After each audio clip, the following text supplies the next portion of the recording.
The Sopranos ending has long been one of the most debated TV endings of all time. For that reason, you can't blame the Sopranos fans for wondering how this movie would end or if it answered any of the big questions that were left open to interpretation. Guys, this movie was one of my most anticipated movies of 2021. It's written by David Chase and Lawrence Connor, so I knew it was going to be a legit Soprano story and not just some cash grab. Let's get right into this review. Young Anthony Soprano is growing up in one of the most dangerous times in Newark history. Becoming a man just as the rival gangsters start to rise up and challenge the all-powerful DeMeo crime family, caught up in the changing times is the uncle he idolizes, Dickie Moltasanti, who struggles to manage both his professional and personal responsibilities, and whose influence over his nephew will help the impressionable teenager into the all-powerful mob boss we'll come to know, Tony Soprano. This movie stars Alessandro Nivola, and man, does he carry this movie on his shoulders.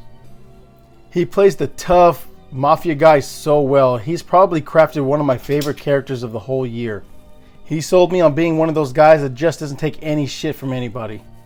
He's also surrounded by an incredible cast. You got Ray Liotta, Vera Farmiga, you got the Punisher John Bernthal, Corey Stoll, Leslie Odom Jr. But the most fascinating one for me is Michael Gandolfini, who is of course the real-life son of Tony Soprano. It is scary on how much he looks like his father. He even has the smile down, he has the hunch that Tony would do. So good on you, man. This was a badass performance. At the meat of this movie, Tony's father goes to prison, and Tony's mom is, if you watch the show, she's emotionally unstable and she's really freaking cruel to Tony.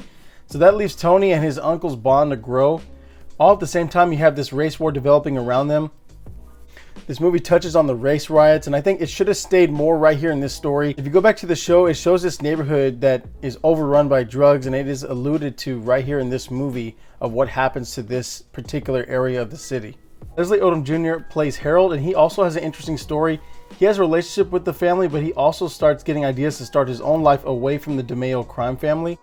And this is where the movie suffers, because I wish they focused more on Harold's story, because as good as he performs, he's almost forgotten towards the very end. He's in about a third of the movie.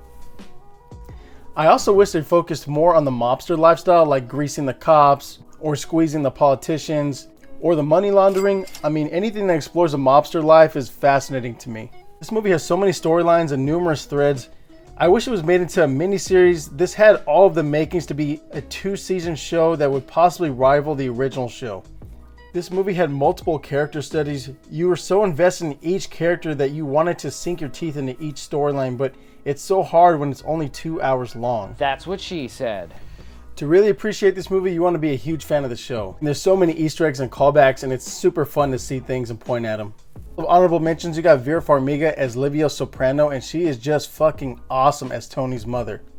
Also, Corey Stoll's portrayal as Uncle Junior is absolutely breathtaking. He even has that famous line where Tony doesn't have the makings to be a varsity athlete. The shit's hilarious. Funny how? I mean, funny like I'm a clown, I amuse you? So let's get into my final thoughts about the Many Saints of Newark. The Many Saints of Newark has such potential, but it just crams too much into a 2-hour movie. You have all these characters, awesome performances, but too many storylines and plot threads that you just can't reach a strong conclusion on each one. I wish they could focus one episode per group or per character. It would be so worth the time to develop each character and each story one by one. You got Alessandro Nivola. He's absolutely a badass. He needs to take on more leading roles. You got Ray Liotta, who's super chilling this movie. And you have Michael Gandolfini, who does a surprising job playing Tony Soprano, his dad. Great job. There is so much more on the table left here between the years of Tony being a teenager and him being a capo that they need to make a spin-off movie or another show, because there's so many missed opportunities in this movie, but it was freaking awesome either way.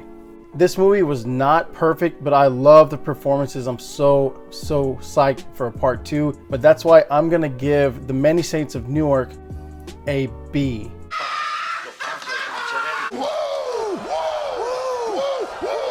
The Many Saints of Newark has plenty of gabagool and whack jobs. It's totally worth watching at the theaters, and of course, check it out on HBO Max if you have HBO. Alright guys, that's going to do it for today. Please go support this movie. I really want to see a part 2, but I just want to say thank you for joining the channel. Please subscribe. Take care of yourself. God bless, and we will see you on the next one.